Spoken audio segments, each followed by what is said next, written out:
the most unsung, unpraised, unnoticed, and yet one of the most valuable assets in our society. And that is someone who wants to catch you before you fall. Instead, picks you up, brushes you off, and lets you try it again. Wouldn't you like to have such a dad?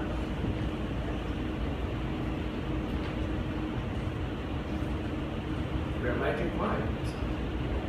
Are we asleep? I mean, we are in God's house and we are here to grace. And I just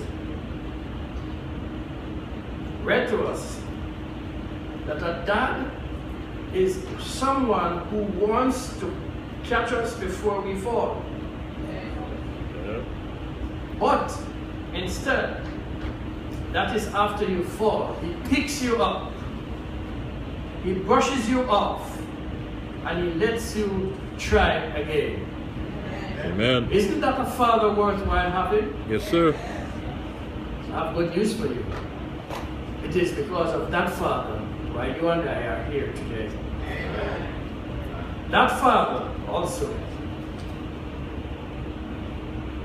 who is God, took the strength of the mountain, the majesty of the tree, the warmth of the summer sun, the calm of a quiet sea, the gracious soul of nature, the comforting arm of night, the wisdom of ages, the power of eagles' flight, the joy of morning in spring, the faith of the mustard seed, the patience of eternity, the depth of a family need.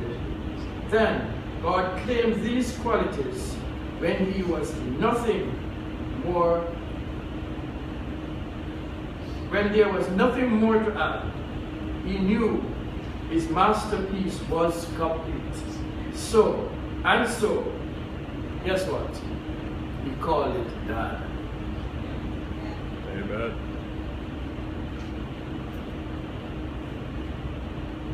There was one.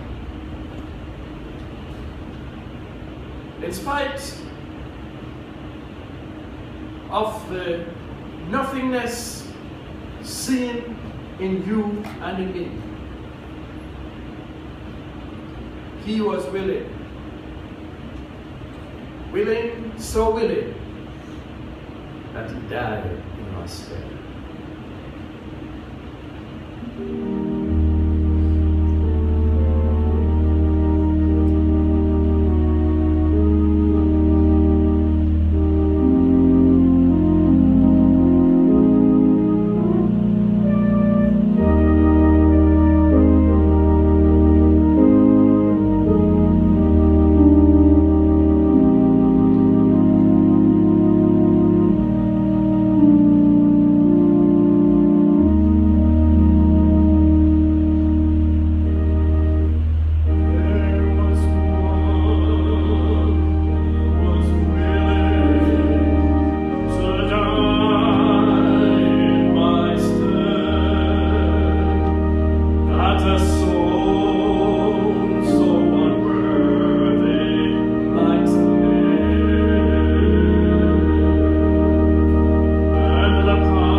Just a quick announcement. There are two cars on site that are ticketed. An Audi Q5, license plate GUY 9584, and there's another truck outside there, a Ford Escape, Pennsylvania plates, JNR 5174. If you're inside here, I'll ask you to get a tag and put it in your car and remove the tickets. If you're not, then it's fine. It doesn't belong to anybody inside here, then it's all right. Okay? Thank you so much. Sorry. Lay our name to the cross. Lay our name to the cross. Oh, he was willing to bear with what anguish and loss.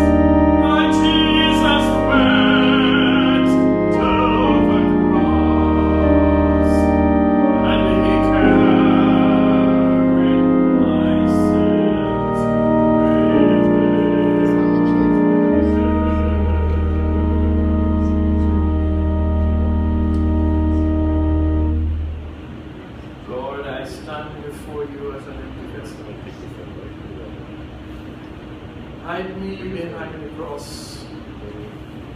Speak through me, so that thy people will hear what thou wouldst have them to hear. And may the directives be written in our hearts so that we will leave here determined to live for thee. Is my prayer, in Jesus' name.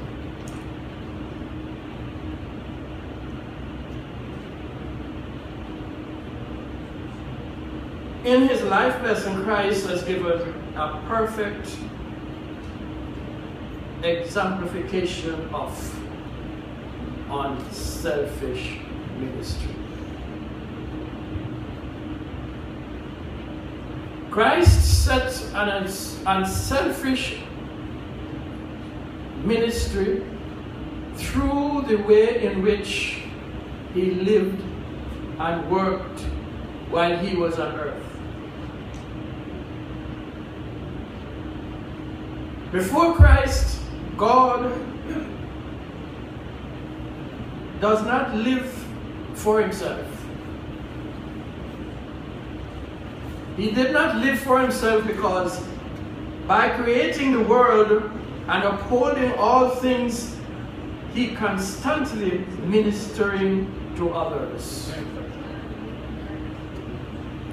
He maketh his sun to rise on the evil and on the good. He sendeth rain on the just and on the unjust. That's a sign of unselfishness. This ideal ministry for the Father committed to his Son, who was Jesus, was given to stand at the head of humanity by his example to teach what it means to minister. His whole life, I repeat, his whole life was under the laws of service. He served all, ministered to all. Again and again, Jesus tried to establish his principle among his disciples. When James and John made their request for a preeminence, he said, "Whosoever will be great among you, let him be your minister or your servant." Now the question we should ask ourselves, what do we desire to be in God's kingdom? To be ministered to or to minister to?